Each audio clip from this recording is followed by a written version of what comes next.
आज मी तुम्हाला दाखवणार आहे तर अंड्याचा रस्सा भाजी. कोणी याला अंड्याचं कालवण सुद्धा म्हणतं, कोणी रस्सा भाजी पण म्हणतं. तर चला तर मग श्रद्धा रेसिपीमध्ये तुमचं स्वागत आहे.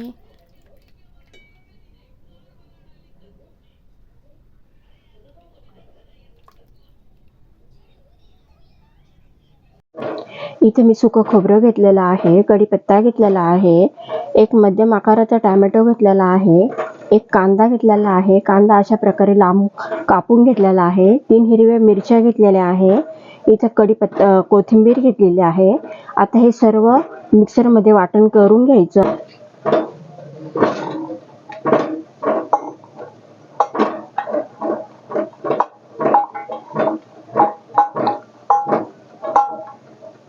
आणि हे बारीक करताना याच्या पाण्याचा वापर अजिबात करायचा नाही.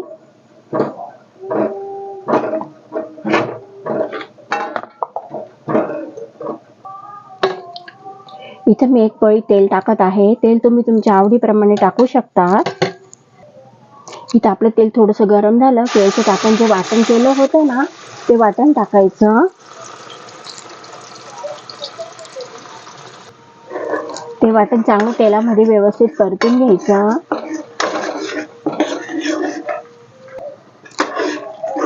तुम्ही बघू शकता आपल्या वाटण आपण जे तेलामध्ये परतत होतो त्याला चांगलं व्यवस्थित तेल सुटत आहे.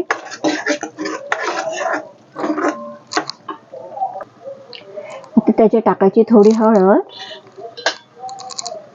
लाल तिखट, एव्हरेस्टचा मसाला टाकलेला आहे, म्हणजे लाल तिखट टाकलेला आहे. हा मी गरम मसाला टाकलेला आहे.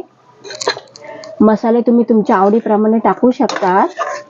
ही आपल्याला गावरान पद्धतीने तयार करायची आहे, त्यामुळे मी थोडेसे तिखट जास्तच वापरलेलं आहे. आता चांगलं व्यवस्थित परत परतून घ्यायचं. इथे मी मिक्सरच्या भांड्यामध्ये थोडं पाणी टाकून घेतलेलं आहे आणि ते पाणी आता त्याच्यात टाकायचं. परत चांगलं व्यवस्थित परतून घ्यायचं, याला तेल सुटेस्तोवर. आता याच्यावर झाकण ठेवायचं. एक साधारण 5 मिनिटं याच्यावर झाकण ठेवत आहे. तुम्ही बघू शकता तिथे आपल्या मसाल्याला वाटणला किती छान तेल सुटलेलं आहे, म्हणजे आपला मसाला चांगला व्यवस्थित परतून झालेला आहे. आता अंड्याला अशी तर थोडेसे कापून घ्यायचं, म्हणजे आपण ज्याच्यात जो मसाला आहे ना तो व्यवस्थित त्याच्यामध्ये उतरला जातो.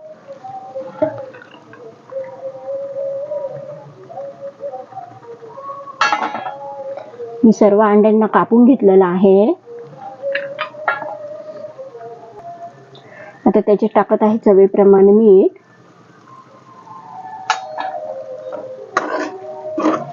चांगलं व्यवस्थित परत हलवून घ्यायचं, म्हणजे जो आपला मसाला आहे ना तो त्या अंड्यामध्ये मुरला जातो.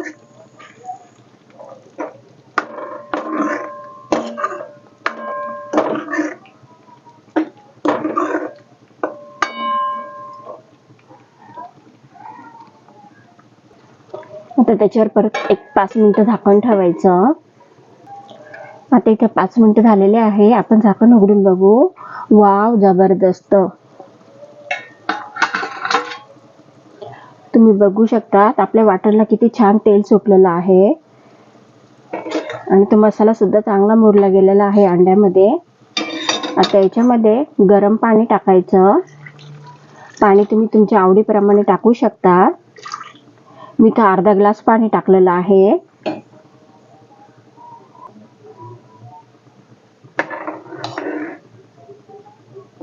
आता याला चांगली उकळी आली की गॅस बंद करायचा. इथं आपलं कालवण चांगलं उकळायला लागलेलं आहे, तुम्ही बघू शकता. आता याच्यात टाकायची बारीक चिरलेली कोथिंबीर. तुम्ही जर माझ्या चॅनलला नवीन असाल तर माझ्या चॅनलला लाईक, सबस्क्राईबर, शेअर जरूर करा, म्हणजे मी जे काही नवीन रेसिपी टाकन ना ते तुम्हाला पहिल्यांदा बघायला भेटेल. तुम्ही बघू शकता किती छान अशी आपली कालवण तयार झालेलं आहे. आता आता इथं आपलं कालवण तयार झालेलं आहे. मी गॅस बंद करते. तुम्हाला माझी आजची रेसिपी कशी वाटली मला जरूर कळवा आणि माझ्या चॅनलला लाईक, सबस्क्राईब, शेअर जरूर करा. पुन्हा भेटूया अशा पुढच्याच रेसिपीमध्ये. Tata, bye bye.